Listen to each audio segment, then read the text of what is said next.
통장에 찍힌 금액에 얽매여 있으면 잔액의 숫자가 바뀔 때마다 일희일비하고 진정한 풍요를 손에 넣을 수 없어요. 돈은 나쁜 것이고 나는 부자가 될 수 없다는 이 이미지를 바꿔야 할 때입니다. 안녕하세요, 비긴엔드입니다. 돈은 있다가도 없고 없다가도 생기는 법이라는 말이 있는데요.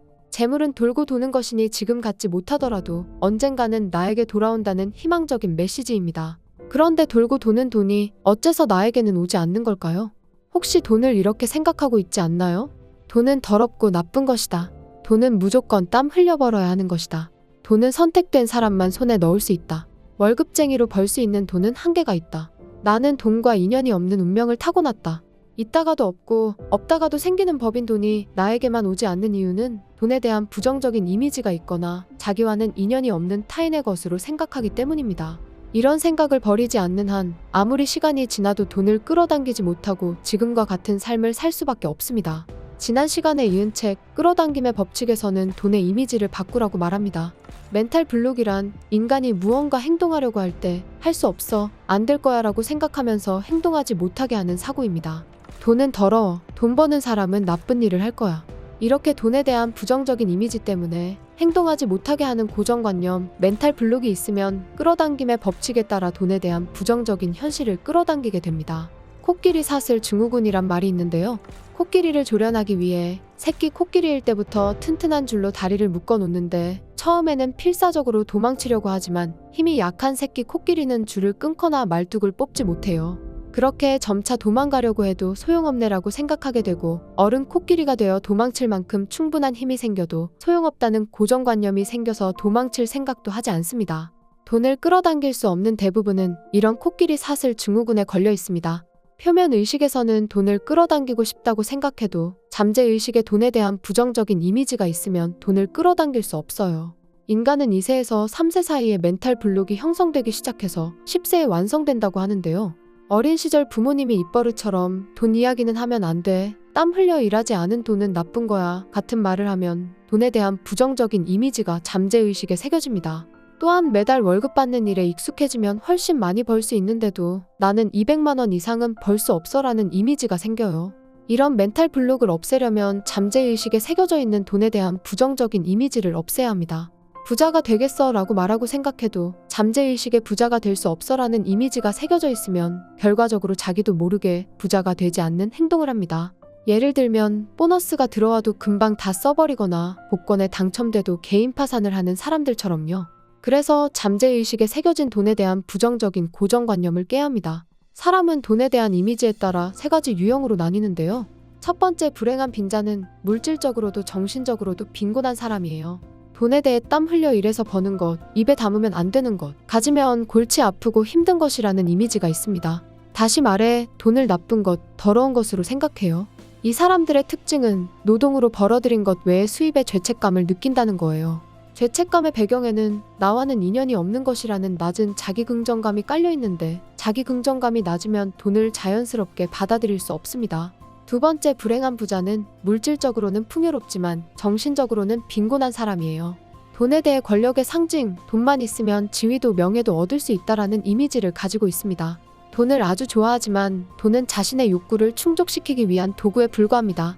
결과적으로 돈을 모을 수는 있어도 주변 사람들의 신뢰나 사회적인 신용은 얻지 못하고 여러 가지로 분쟁을 일으키기 쉽습니다. 마지막으로 행복한 부자는 물질적으로도 정신적으로도 풍요로운 사람이에요.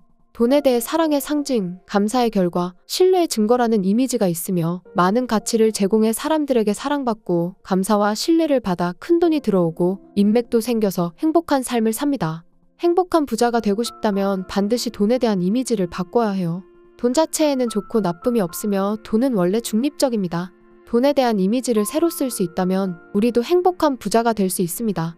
통장에 찍힌 금액에 얽매여 있으면 잔액의 숫자가 바뀔 때마다 일희일비하고 진정한 풍요를 손에 넣을 수 없어요. 어떻게 하면 돈을 끌어당길 수 있을까요? 통장에 있는 돈뿐만 아니라 전 세계 은행에 있는 돈이 내 것이라고 믿어야 합니다. 세상 모든 은행에 있는 돈을 내 것으로 생각하면 돈이 부족하다는 생각이 사라지고 돈을 쓸 때 주저하지 않게 됩니다. 저자의 아버지는 회사에서 일하는 월급쟁이면서 캄보디아에 학교를 10개나 세웠다고 해요. 아버지는 재력가가 아닌 평범한 월급쟁이였지만 자신이 가진 돈은 전혀 쓰지 않고 캄보디아에 학교를 세울 수 있었어요. 바로 클래식 자선 공연을 기획해서 기부금을 모았기 때문입니다. 연주자에게는 재능 기부로 연주를 부탁하고 1인당 10만 원인 공연 티켓 200장을 모두 팔아 매년 이 기부금으로 캄보디아에 학교를 세웠습니다. 아버지는 캄보디아에 학교를 만들 자라는 비전을 내걸고 공연 티켓을 팔아 모은 돈으로 학교를 세웠어요. 돈은 누군가가 소유하는 것이 아니라 모두의 것이기에 비전을 내걸면 그 비전에 동참하는 사람들이 자금을 제공합니다. 세상 모든 은행에 돈이 내 것이다라는 상상은 이런 이미지입니다. 이렇게 생각하면 돈은 반드시 지갑이나 계좌 안에만 있지 않고 세상 어디에나 존재한다고 상상할 수 있는 것입니다. 행동은 현실을 가장 빠르게 바꾸는 방법으로 그래서 돈을 사용하는 방법이 중요한데요. 낭비란 필요 이상의 사치나 도박 같은 쓸데없는 지출을 말하고 소비는 식비나 전기요금처럼 생활에 필요한 곳에 돈을 쓰는 일입니다. 여기서 가장 중요한 것은 투자로 가능한 한 투자에 높은 비중을 두는 것이 부자가 되는 비결입니다. 투자는 자산 가치가 올라가는 것에 돈을 쓰는 거예요. 예를 들어 일반적으로 신축 아파트는 구매 후 자산 가치가 떨어지지만 도심에 있는 역과 바로 연결된 아파트라면 자산 가치가 잘 떨어지지 않고 운이 좋으면 가치가 올라가기도 합니다. 부자가 부자인 이유는 될 수 있으면 돈을 쓰지 않으려고 하기 때문이에요. 부자는 기본적으로 돈을 쓰지 않고 원하는 것을 어떻게 손에 넣을지를 생각하지만 돈을 펑펑 쓰며 낭비하는 사람은 잠시 부자가 될 수는 있어도 통장 잔액이 줄어들 때마다 점점 가난해집니다. 참고로 가장 위험이 적고 돌아오는 것이 큰 투자는 바로 자기 투자입니다. 세미나에 참석하고 독서를 하며 성공한 사람의 사고방식이나 방법을 배우는 것이 가장 위험이 적은 투자입니다. 세계 제1의 투자가 워런 버핏은 하루에 3분의 1을 독서에 투자하고 마이크로소프트의 창업자 빌 게이츠는 집에 사설 도서관이 있어 책을 1만 권 이상 가지고 있습니다. 저자의 지인 중에는 컨설턴트가 있는데요. 주상복합 아파트의 부동산회사 사장에게 컨설팅으로 매출을 1.5배로 올려줄 테니 주상복합 아파트에서 살게 해달라고 협상해서 컨설팅 비용 대신 11억 원짜리 아파트에 살았어요. 마찬가지로 광고비로 1억 원이나 하는 TV 광고도 컨설팅을 대가로 무료로 광고를 내보내기도 했습니다. 그 컨설턴트는 자신의 자원을 이용해서 가치를 창조했고 돈을 쓰지 않고 자신이 가진 가치와 바꾸는 방식으로 자신이 원하는 높은 금액대의 것을 손에 넣었습니다. 한큐 그룹 창업자인 고바야시 이치조는 말했어요. 돈이 없다고 아무것도 못하는 사람은 돈이 있어도 아무것도 할 수 없는 사람이다. 나의 가치를 발견하고 상대가 바라는 것을 제공할 수 있다면 물리적인 현금이 없어도 원하는 것을 손에 넣을 수 있습니다. 에너지 보존 법칙이란 독립된 에너지의 총량은 아무리 형태가 바뀌어도 항상 변하지 않고 일정하다라는 뜻입니다. 우리는 각자 돈 그릇을 가지고 있어요. 이 그릇 안에 담을 수 있는 돈 에너지의 총량이 일정하다면 그릇 자체를 크게 넓혀야 돈을 불릴 수 있습니다. 예를 들어 3평짜리 방에 싱글 침대가 놓여있고 이 침대를 세미더블 침대로 바꾸고 싶다면 집을 이사해서 방의 크기를 바꿀 수밖에 없어요. 그래서 우리의 돈 그릇 역시 반드시 넓혀야 합니다. 저자는 돈 그릇을 넓히는 것을 돈의 역치를 높인다라고 표현하는데요. 역치란 어떤 대상에게 반응하는 가장 작은 값 또는 특정 반응이나 변화가 일어나는 수준의 수치를 뜻합니다. 돈 그릇을 넓힐 때는 상한 역치는 높이고 하한 역치는 낮춰야 합니다. 상한 역치란 한 번에 낼 수 있는 돈의 크기로 돈을 쓰는 행위는 돈이라는 에너지를 내보내는 행위이기 때문에 쓸 수 있는 금액에 따라 그 정도의 그릇을 가지고 있다고 할 수 있습니다. 지금까지 최대 1천만 원을 낸 적이 있는 사람이라면 그 돈을 2천만 원, 3천만 원으로 올리면 상한 역치는 올라가요. 비즈니스나 꼭 필요한 곳에 돈을 잘 사용할 줄 알면 돈은 사라지지 않고 돌아옵니다. 중요한 것은 돈을 쓸 때 기분 좋게 돈을 쓰는 포인트를 기억해야 합니다. 현재 돈이 없다고 생각하는 사람은 대부분 돈을 쓸 때 지갑에서 돈이 나가버린다고 생각하는 경향이 있어요. 마지못해 아까워하면서 돈을 쓰면 돈이 정말로 떠나버려서 돌아오기까지 오랜 시간이 걸립니다.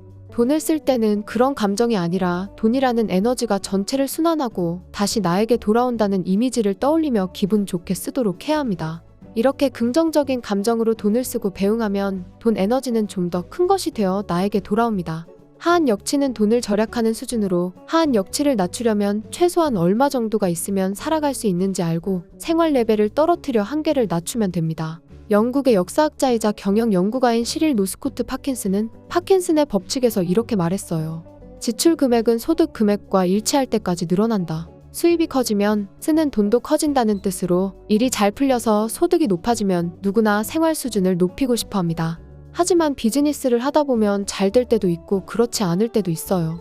그럴 때 경비나 월세 등 생활비를 줄이지 않으면 돈이 점점 줄어들어 힘들어집니다. 석유 사업으로 많은 재산을 모은 미국 최대의 자산가 존 록펠러는 부는 절약에서 탄생한다라는 말을 굳게 믿고 평생 근검절약하며 살았어요. 5센트를 허투루 쓰려는 비서에게 1달러의 연이율이 5%라면서 엄격하게 가르쳤다고 합니다. 재산을 성실하게 관리하라. 신이 잠시 맡겨놓은 것이니 낭비하지 않는 게 도리다. 워런 버핏은 2022년도에 자산이 약 130조나 된다고 알려졌는데 1957년에 약 3만 달러, 우리 돈으로 약 4천만 원에 구매한 집에 지금도 살고 있다고 합니다. 사실 부자나 자산가일수록 검소한 생활을 하는 사람이 많아요. 하한 역치를 낮추는 훈련을 해두면 나는 최소 이 정도 돈만 있으면 살아갈 수 있다는 점을 미리 알 수 있어 설령 돈이 없어지는 상황에서도 정신적으로 안정된 상태를 유지할 수 있습니다. 검소한 생활을 할 수 있는 사람은 어려움이 닥쳐도 꿋꿋하게 살아남는 힘을 가지게 됩니다. 돈은 있다가도 없고 없다가도 생기는 법입니다. 나에게만 돈이 돌아오지 않는 것 같다면 돈에 대한 이미지를 바꿔야 할 때입니다. 돈은 나쁜 것이고 나는 부자가 될 수 없다는 이미지를 바꿔 풍요의 이미지를 가져야 합니다. 통장 잔액이 전부가 아니라 전 세계의 은행에 돈이 내 것이라는 상상으로 가치를 제공하고 비전을 만들 때 그 이미지에 맞는 돈이 반드시 들어올 것입니다. 아까워서 억지로 사용하는 대신 기쁘게 돈을 사용하고 배웅할 때 사이즈가 더 커진 돈이 돌아올 것이고 검소한 생활을 할 수 있을 때 어떤 상황에서도 살아남아 진정한 부자가 될 것입니다. 돈은 언제나 중립적입니다. 생각의 변화로 올바른 행동이 이어질 때 부가 찾아오는 미래를 맞이하게 될 것입니다.